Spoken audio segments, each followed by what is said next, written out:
Hello, Night Nation. I'm Trylko from the Sons of UCF, joined by Eric Lopez of the Black and Gold Banneret. Welcome to Around the Kingdom. Elo, hello. Happy New Year. Happy New Year, Trace. Coming up on this edition of Around the Kingdom, still the fastest UCF show around. UCF football, Scott Frost, cause for concern. We're still kind of figuring out some of the coaching moves, some of the rosters. But hey, UCF men's basketball, undefeated, Big 12. Get that. KU's coming to town. We'll break down the UCF men's basketball, plus some of the stories of the year 2024. What are you looking forward to? Some bold 2025 thoughts. All coming up here on Around the Kingdom. Before we get going with all of that, Elo, let us welcome in the third member of our team. He is Adam Eaton from the Sons of UCF. Keeps an eye on the clock, keeps us on our toes. Adam, hello and Happy New Year. Greetings, both of you. I've got some champagne here. A toast to all the folks watching us on Around the Kingdom here in the year of 2025. All right, we'll check back with you, Adam, in just a few. All right, Elo, a couple of weeks now of Scott Frost. I think the timing has been interesting with the holidays. People out and about and no media availability since his big unveil. He's got an OC, he's got a DC. He hasn't filled out his entire coaching staff. Where are you on the first couple of weeks of Scott Frost 2.0? I'm fine with it. I don't really care whether they're going to announce it eventually. I think the date to watch is Monday, January 6th. That's when spring starts for the semester. So you're going to have, I think, a bunch of announcements as far as players coming to UCF. I think you will see some of the coaches being announced. You wonder if some of them are still coaching in bowl games, and that's a factor in there. So I think it's a due process. You wanted to, and Scott Frost did say this when he was introduced as head coach. He wanted to get the right people in. I don't think he made it. It wasn't going to be like this was going to be. We're going to fill out everybody in 2 seconds. Yeah, and you mentioned it with the school starting, which of course is different at different schools, the start time for classes, right? And UCF inking some guys to deals. And it's funny to say it like that, though, isn't it, but that's exactly what it is. Inking guys to deals, signing free agents. They're bringing a lot of guys in through the portal. There were graduation losses, and of course, the changeover from Malzahn to Frost means a big exodus in the roster, and there are still a lot of spots to fill on this roster. In particular, quarterback. They only have 3 quarterbacks right now on the roster. Do they get one for this semester, or do they got to wait till April? You got to believe somebody will be coming here between now and then. And look, they're getting guys in bargains. You lost some personnel. It's a rebuild. This is a rebuild, what it looks like. But there are some questions. For example, who's going to be the running back coach? Could it be perhaps the same as the old running back coach? Never know. Wacky things tend to happen this time of year, but I think that's some of the big questions people are still trying to figure out with this staff. But one thing I've noticed, a lot of emphasis on defensive backs, offensive line. Wow. Hey. You sound, for those of you who didn't like it, I don't know that you're going to like that one, but there you go. That's not, especially when you've had a few beverages to celebrate the new year. So, of course, UCF, we look back at 2024, some of the bigger moments of the year. I did a top 12 stories of 2024, which you can read now on blackandgoldbanneret.com. Some of the stories there, including Scott Frost coming, Gus leaving. But what are the biggest moments of 2024, Mr. Trace Trylko, for you?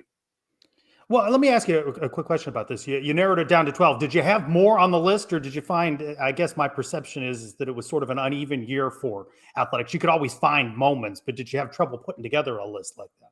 Yeah, the fall didn't help. There weren't a lot to add great moments in the fall in 2024 to add. I mean, one in particular. You got through spring, and then you went, all right, we got the list. We got big noon kickoff here. It was big. Yeah, baseball comes to mind to me as a really pleasant surprise with Rich Wallace and his return to UCF. I think the way in which they played, the run that they had at the end there, I wasn't expecting all of that in the first year of Rich Wallace. So pleasantly surprised by that. We're going to talk a little bit more about men's basketball, but you go back to the Big 12 play, wins over Kansas, over Texas. I think there were a lot of nervous UCF fans that didn't know what to expect from the Knights in the Big 12, and they more than showed that they could hang with the big boys. What about the win against Texas A&M to start the season in November, court storming there? That was a great moment there for both the basketball programs. How about R.J. Harvey, the score breaking Kevin Smith's touchdown record in the Utah game? I know it was a loss. It was a disappointing year, but he had a historic All-American year. That was a good moment there as well for UCF. But yeah, there's not a lot to pick from it in the fall. It was bone dry from that standpoint. Hey, cheerleading, 4th national title for Linda Gooch, Hall of Famer in multiple places. That was another moment there. And I would add that it's off the field of play, but affects the field of play is the tourist development tax money, the groundbreaking a couple of weeks back on the new Roth Tower expansion. That was a big moment for UCF that will continue to pay dividends. I didn't have that on my list. Adam Eaton, if you're a subscriber to the Sun's newsletter, that is on his list. We're going to have to adjust to our new sounder, Elo. All right. What went wrong, though, Elo? I think if you were narrowing down to 12, I don't know, you could have had 8 football games right on that list. Just the entire 2024 football season. Everything was a debacle. From KJ Jefferson being a bust, which shocked the people like me, to the quarterback carousel, to just questionable decisions on the field, getting embarrassed by Colorado in the biggest stage when you had 4 million viewers, and they got so bad. I mean, that Utah game was depressing. All of it. That football season was about the whole fall of UCF athletics. Football was a debacle. Volleyball, only 9 wins, which led to a coaching change there. Women's soccer didn't qualify for the Big 12 tournament. Men's soccer didn't qualify for the NCAA tournament. Might have been the worst fall since, over a couple decades in UCF athletics. But what sets the tone, though, right, for your athletics department at a place like UCF is football, and expectations were high. I think it is also really dented what felt like momentum, felt like successes across the first season in the Big 12 for various sports, football included in that, right? Qualifying for a bowl game. And that momentum was stalled. I think that the Scott Frost hiring has perked up the fan base. And now we'll have to see what the spring sports can do as we move into 2025 to help UCF regain that momentum in the Big 12. Agreed. That's going to be the big key there and rebuild there. Women's hoops still irrelevant, struggling. So that was another thing not going well in 2024, ideally for UCF. So we'll see how that goes, if they can turn it around and a positive in 2025. I mean, that's going to be really now everybody's turning the page to 2025. You want to see year-over-year progress across sports and your athletic department. So they need to regain that momentum, Elo. Well, I think that's one of the things to look forward to. Good segue to 2025. Let's get those chants back going in the stadium. What is some of the big questions you're looking for in 2025? My questions are certainly, could baseball make it back to the regional 2 years in a row? Softball with a new era, youngsters, who becomes the new face of UCF softball? What's the biggest questions you have in 2025? I want to see how UCF continues to play Moneyball and navigate NIL. I think you've seen a number of players on football leave because they've been lured away from big dollar contracts in other places. And if Scott Frost is going to have success, at least in the short term, in rebuilding the roster through the portal, you talked about finding bargains, right? They're going to have to be smart with their selections. And that's not just football. That's across other sports. I'd like to see UCF lean more into developing players and filling in where you need through the portal, but really digging deep and doing well in the high school recruiting across all sports. You mentioned baseball, softball. I want to see continued progress and a good run for UCF baseball. And I'm really interested to see what men's basketball can do now in its second year in the Big 12. Can hoops make that NCAA tournament? First time since 2019. Well, we'll talk more about that in a moment. But you see what I'm wearing here? This is my 2024 softball regional in Tallahassee. Great era ended there. New faces there. Can they make it to a 5th year in a row with one of the youngest UCF softball teams that I can remember in my 19 seasons? This is one of the youngest teams ever. Talented, but young. We'll see how that goes. Revenue sharing, Trace. I'm looking forward to 20. How is that going to be distributed among all the schools, but in particular at UCF? 90%, according to Ross Dellinger, is going to go towards football and men's basketball. When the settlement is done, it's $20.5 million. Everybody says that each school will get to share that revenue with the players. But football and men's basketball get the super majority. But who is number 3 on that list at UCF? Is it baseball? Is it women's hoops? Is it some other sports, softball? A pecking order. I'm very interested to learn about that in 2025. Yeah, well, let's continue that discussion about 2025, Elo. What's a bold prediction for you? I think UCF's going to a bowl game. We're going back to a bowl game. Remember this, Trace? Once upon a time. In football, you're predicting here at the beginning of 2025 That's a right. bowl game. Let's go. Everybody's all down and You're really leaning into Scott Frost 2.0. Do you remember what happened in the original? No expectations, winless season, no bowl game, no hope. I mean, nobody even heard of you at that time, Trace. And what happened? Scott Frost led him to a bowl game. Nobody had even heard of me. No, not like they do now. I will tell you, some people had heard of me in different circles. But they a lot more know you now. A bigger platform than you were back then. 2016, he led him to 6 wins. Surprise, surprise. Fast forward, not a lot of expectations coming off a year where you miss a bowl game. I think they go 6-6, find a way to get to a bowl. Little deja vu. That's my bowl prediction.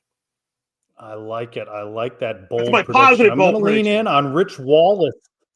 Yeah. Oh, no. Hey, we're not like some of the shows that are negative shows about coaching hires and the like. We're all positive, right? I'm leaning in on Rich Wallace and really looking forward to this spring. So that's the first one, is that I think there's a deep run in postseason for UCF baseball. I'm a believer in what he's building at UCF. And I think UCF men's basketball, I'm really buying into that opening win in Big 12 play on the road at Texas Tech, Elo, quad 1 win. UCF, March Madness, they are colliding. Wow! Trey's going out there. You going to go? You going to travel with them? Well, let's see what happens. Let's see if they make it. Wow. All right, my other bold prediction, I think there'll be 1 or 2 coaching changes between now and a year from now. For various reasons. Could be performance, could be a better opportunity. 1 to 2 jobs. There you go. Let's welcome back in Adam, the man who controls the purse strings on the budget that could get me to the Big 12 tournament in Missouri. And if we do, we have to thank our friends at the Cure Bowl, who we want to make sure we recognize for putting on a wonderful event this past week. Jacksonville State and Ohio, a great game. But friends, the matchup may have ended, but the battle continues on. It's always Orlando versus Cancer. Does not mean you cannot continue to stay involved. Go to curebowl.com right now. Get involved, stay involved, continue to support the Cure Bowl as they move on and they look forward to the next iteration of that event. But congratulations to our friends at the Cure Bowl for another fantastic game this year. All right, gentlemen. It's New Year's resolution time. I'm going to give you the name of somebody, and you give me a resolution for that person. So I'm going to give you their name. You give me a New Year's resolution for this person. Eric Lopez, I will start with you. Johnny Dawkins. Give me a New Year's resolution for Johnny Dawkins. More size, play bigger. Like, my goodness, when Mustafa's off the court, it's a little nerve-wracking. It's a weird UCF team because in years past, you'd be confident that they can get stops. I'm not as confident about this team. We might be more of an offensive team. Especially, we need Mustafa on the court, some better playing from the bigs, maybe a little more bigger size, play bigger.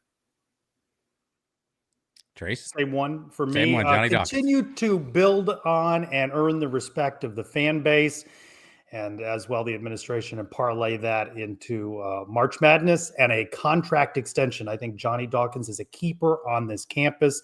I hope more of the fan base comes to realize that.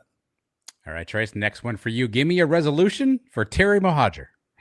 Terry Mohajir. Hey, hold a press conference sometime. Be very open and forthcoming about everything, because you could win over the fan base with that level of transparency.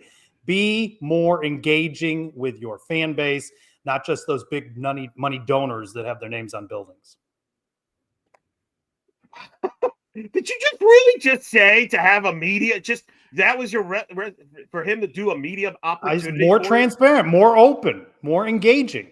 I felt like more for you than for him. Anyway, more like money. You wouldn't attend, like you wouldn't be there. Depends on the day and time. Listen, he's welcome on the press box. He's busy. Yeah. Revenue. I want more money for facilities on your Olympic sports. That's my resolution. Get some money. Well, that's one of your questions at his press conference. What are you going to do about the shade at the softball stadium? Not me. Kevin Reese will ask that. I don't need to ask that. He'll ask that before I get to it. All right, last one, Eric Lopez. Give me a resolution for Big 12 Commissioner Brett Yormark. Ooh, Yormark. And football identity. What is the identity of the Big 12 football? You could make a case that BYU should have been discussed. for one of the at-large playoff spots. After all, they did beat SMU, yet nobody brought them up at all under consideration for an at-large. Do you have a Big 12 identity? Get that as a resolution for Brett Yormark. Continue to think innovatively, out of the box, and big. And you know what? Maybe go back after UConn. Maybe they would be a good addition to the Big 12. Think big brands again. I'm all in on Brett Yormark. Oh man! Wow, they had a good football record. Jim Moore. Time to bring him in football. All right, thank you, Adam. Wow. Well, you know what? One thing Brett Yormark's excited about is basketball's here in UCF, baby. Opening conference play as a 12.5-point underdog, knocking off Texas Tech in Lubbock, holding off a late Texas Tech run. 1-0 start for Johnny Dawkins and UCF. Trace, we watched this game prior to the recording of this. Woo, got nervous there. You wondered if we're going to have an LSU sequel, but they found a way. Big win for Johnny. Your thoughts? Well, if not for that LSU loss where they led by double digits, let it get away, right? The overtimes and all of that. This would be a team with just one loss. That would have been a loss to Wisconsin. Quality win, quad one, as you mentioned. Hey, it's a road game in the Big 12. UCF up double digits in this one. By the way, Elo, how are they 12.5-point underdogs? What a lack of respect for Johnny Dawkins. No respect. No respect. You know what, though? Key down the stretch. Your senior, Darius Johnson, coming up big at the free throw line and in other aspects of the game. We've liked this team. You still see some Achilles heels. No doubt we'll talk about more of that in Around the Kingdom Overtime, which we release in the audio feed and get a little bit more into basketball. But, hey, you want a win on the road? You got a win on the road in the opener for the Big 12 play. Darius Johnson's legacy continues to grow. Made some big plays there down the stretch when they were to hold off the Texas Tech run. Keyshawn Hall, if you remember many episodes ago, I said he's the key guy for this team. He was the best player on the court, I thought, for the first 30 minutes there. Texas Tech really had no answer for him. This might be the best UCF offense in the Dawkins era from a talent standpoint. I mean, Jalen Sellers back off the bench, Keyshawn Hall, you got Juice, who can put the ball in the basket. Even Debo Coleman has his moments there. I'm just saying, not the Darius. This team actually is more of an offensive team. They scored 47 in the first half and scored in the 80s. Remember when does that happen? So very optimism. Quad one win. You go that with the Texas A&M win. Now you're playing with house money with Kansas, who was upset at home against West Virginia. An angry Kansas. That's just what you want, Elo, is angry Kansas coming to the arena on Sunday. That one, a tip-off at 4 o'clock. All right, been a while since we did some props. We didn't talk about this beforehand, but you're always good at coming up with these. You got something off the top of your head, or this is going to be a quick minute? All right, so for the Kansas game, sellout, would you agree? Sellout? Oh, yeah, announced sellout. I think even more so now, every seat full. Here's the prop. Bigger attendance, this year's Kansas game or last year's Kansas game? Sunday game versus the Wednesday, but you're coming off a win against Texas Tech. What do you think? This year's game, I thought it was pretty full last time around. Students will be back, right? Classes resume. So, we'll go. Yeah, we'll go this year's. You'll go bigger. Yeah, it'll be close. Bigger, it'll be loud. I'll say so. Okay, very good. Over under 2.5 blocks for Mustafa against Kansas. Under. Oh, come on. Oh, well, we could be in trouble. Might be. Although to your point, if Kansas gets all the whistles, it might be. That may be your point. You're already forecasting. 43 throws for Kansas. Book it. It's gonna happen, man. Unbelievable. All right, I mentioned it around the Big 12. The big story: Kansas losing to West Virginia. Stunner. First time West Virginia has won in Lawrence, by the way, in that. Kansas State upset Cincinnati. Shout out Michael Donnell, UCF alum, called that game for CBS Sports Network. There. Your thoughts here, now. Big 12 starting around New Year's Eve. Do you like this, Trace, the starting around New Year's Eve? No, I'd prefer it after, but that's fine. And I think it's the most exciting league. I texted somebody and I said, I need new hobbies, which I always say in these stressful moments during these games, Elo. But this one, UCF's game, the Kansas game, which I didn't catch much of, but these really live up to the hype. Every game in Big 12 play is exciting. No doubt. And again, for UCF, can you get to 9 or 10 wins in the Big 12 plus a win in the conference tournament. If you do that, that makes you into the NCAA tournament. I'm not going to be as bold as our very own Andrew Trylko, who's gone on record to say they're going to win 11 games easily. I mean, that's bold. Either he's a genius or he was drinking something when he made his appearance on that special edition of Suns a couple weeks back. But you're right. Big 12's wide open. West Virginia might be the most improved team in the league with DeVries, the head coach, and his son. This is going to be another wild year in the Big 12. Every game's going to be up topsy-turvy. Let's talk a coaching change that was interesting in college basketball. Miami's head coach, Jim Larinaga, stepping down before conference play begins, Elo. He doesn't like the changes in the game. 75-year-old Larinaga. What do you make of that? Quitting on your team before conference play. Some would argue on them if they're not struggling. As I was going to say, some would argue the players quit on him before he quit on them at 4-8 when it came in. They need to change. No, he's not quitting if they're 8-4. Of course not. 4-8, losing to Mount St. Mary's. My only issue, what he said, I don't have an issue. I mean, look, players are opting out during the season, so I don't think why should we blame coaches for leaving? My only issue was him complaining about NIL, considering his Final Four team 2 years ago was basically off NIL. It's like, you can't have it both ways. You know, you benefited from it. You can't complain about it on the back end. By the way, what a wacky time in the state of Florida. Johnny Dawkins, the most purest college basketball coach in the state. You've got Jim Larinaga out. You got Leonard Hamilton getting sued by 6 players, including former Knight Darren Green. And then you've got the Florida coach, Todd Golden, who's facing allegations of stalking. Hello. What a wacky time in the state. I'm not even going to talk South Florida. That's a very sad thing. Yeah, that one's a sad situation. Yeah, you mentioned FSU or what FSU, whatever you spell it, right? 6 former FSU men's basketball players suing head coach Leonard Hamilton over failed NIL payments.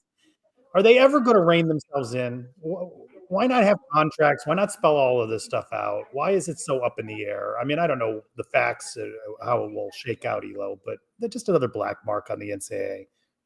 Yes, I think Seth Greenberg made the suggestion maybe you have 2-year contracts for players. That way you don't have to worry about them bolting after 1 year. Give them 2 years. Can we make the coaches be under him as well? Oh, look at you. You want him gone too? You want him gone? Well, back to Larinaga. He wasn't complaining when he was leveraging wins for millions of dollars more and now griping because he doesn't have enough NIL money at Miami.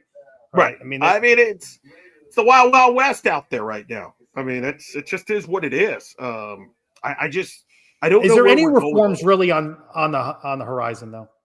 We're just going to continue to do this. No, my concern is, yes, you're going to have revenue sharing, but other teams will find money elsewhere to add up to the totals. It's the haves and have-nots. It's going to be tough. It's a tough time. But hey, we got football. We got football, Trace. We got football here. Bowl games. Oh, bowl games. Oh, playoff Arizona State in it. BYU crushed Colorado. I know you got family members that probably super watch that game. Your thoughts on the Big 12 here in the playoff and bowl games? It feels like you go back to what you were saying and your resolution for Brett Yormark. I think he needs an Arizona State win here to bolster the brand of the Big 12 in this postseason. That's what I think he needs the most right now. It's a joke that Indiana and SMU got in, and BYU didn't even get consideration. I would have put BYU in. There was no talk about them either. None. Because they got Did you hear a Yormark quote anywhere about it? When you brought that up, I thought I'd never heard him say a thing. You know what he did? He did the same thing you used to accuse Mike Oresco of doing. That where's Mike Oresco to be found? It's the same thing. Why wasn't he politicking? Easy with my guy Brett Yormark now. Now you're pro. In the same league as Mike Oresco. Sure? Well, where was he, Trace? Where was he? Bring him up. Could have used him. Instead, we were focused on SEC versus this and that and the stupid arguments. Meanwhile, Indiana gets in by beating nobody, Trace. Nobody. As bad as UCF was in 2024, they would have beaten Indiana, Trace, and you know it. Tell me I'm wrong, Trace. Tell me I'm wrong. I don't know. I don't think Indiana didn't deserve to go in. So I don't support that. You're just saying that based on the results of the game. If they win the game, you're not saying that. They beat nobody. It's a joke. It's a joke of a system. It's a joke. Anyway. We talked about one quitter in Larinaga. How about another quitter in Miami quarterback Cam Ward? You're talking about 2-year contracts. How about play for 2 halves? Wait a minute. Why should he play 2? It's a bowl game. Like, what did you – I think it was noble of him to even backload the money. You got to play in all your games. You don't get your final check. Well, you don't know what agreement they reached. I mean, maybe they Sure. agreed to only play in a half. Maybe that was the agreement, because we don't give a hard time to guys that opt out of bowl games, but yet we're going to give this guy a hard time because he played a half and he wanted to break a record for a bowl game that's, that its logo is a Pop-Tart. You're dismissive. So you're fine with the opt-outs, the quit. The whole system is a mess. Yeah, it is a mess. It's a joke. I agree with that. Well, let's transition in topics as we run low on time, Elo. What's your reaction so far to the playoffs and home games versus bowl games? We've switched now from a model of they're going to be playing at home to they're going to be going into these bowl games. What do you make of how they transition to this playoff era, these 12 teams? Who's going to afford to go to all these places for playoff games, Trace? And I'm being serious here. Let's say UCF No, it is a fair consideration, yeah. If UCF makes the playoff, let's say hypothetically, are you traveling to all these bowl games? I mean, even if we give the benefit of the doubt and they host a first-round game, who's going to the quarterfinal game, then a semifinal game? I just think this is a flawed system. It's a joke. And then you don't know how teams are being seeded, and you got the bye weeks. They got a lot of fixing to do when it comes to this format. But why do we have to play a neutral site games? I understand it's because they want to preserve the bowls. But how is this fan-friendly, Trace? Tell me. It's not. So what's the most games that one team can play then in postseason? Well, if you don't get a bye, if you play in that opening round, like you could play up to 4 games, one either on campus, either at home or on the road, and then 3 neutral site games. That's a lot. So if you're UCF, at an expensive time of year, Elo, December with short notice, so rank and file regular people can't afford. Well, and then you're talking about these bowl games where you Rose Bowl's in the mix on these Peach things, Bowl. right? The Peach Bowl, you can get a ticket right now for $30 to watch Texas Arizona State. $30. So you expecting poor attendance for some of these games? Yes, I think. Yeah, I mean, I don't think it'll be empty, but yeah, I think, for example, Texas Arizona State ain't going to draw a big crowd. In my view, I think the Rose Bowl will always draw because it's the Rose Bowl. But I think the other ones, you'll find some empty seats. And I wonder, we'll talk a little bit about this in overtime, I think, but I wonder what it means for TV ratings and talk about what it's like to go up against the NFL. They just want to collide with the NFL. Guess what, Elo? They're not going to beat the NFL. I know bowl ratings are up, but that's Tuesdays and Thursday nights and things like this. Going up against the NFL is not a good idea for the Bulls. 100%. They got doubled up by the NFL on Saturday there. So I'm 100% agreement. All right, time to bring back in Adam. What we get right, what we get wrong? Educate us, please, sir. All right, we'll certainly do that. All right, so Scott Frost staff, another member of FAU joins today, guys. So we seem to be going after the FAU staff. Not sure if that's a good thing or not. Basketball. How did they finish? Yeah. Well. We're going to steal everybody from their staff. You talk about basketball, 3 guys averaging 15 points a game: Keyshawn Hall, Darius Johnson, and Jordan Ivy Curry. For your prop bet, Mustafa Sham averaging 2.6 blocks a game currently. So let's look at that. And the FSU legal situation, unfortunately, that's a verbal only agreement. Nothing was ever signed there. So curious to see how the courts take it from me. That's not good. I've had to deal with that in my past where I had a verbal agriement and got nothing. Leonard Hamilton? Hamilton had a verbal arrangement. I'll get into that perhaps in overtime. Stay tuned. Oh wow. And I found a ticket on StubHub to get into the Peach Bowl for $24. $24 cost you a whole lot more to travel there, wouldn't it, Elo? One more thing before we go. Even though statistics show only 3 in 10 Americans make resolutions heading into a new year, most will abandon those resolutions within the first month. We hope you resolve to join us for even more Around the Kingdom in 2025. Look for new episodes midweek every week on the Sons of UCF YouTube channel and on the Sons podcast feed, where you'll also find, as Elo teased, Around the Kingdom Overtime, where we continue the conversation. For Eric Lopez and Adam Eaton, I'm Trylko. Thanks for joining us for this week's Around the Kingdom.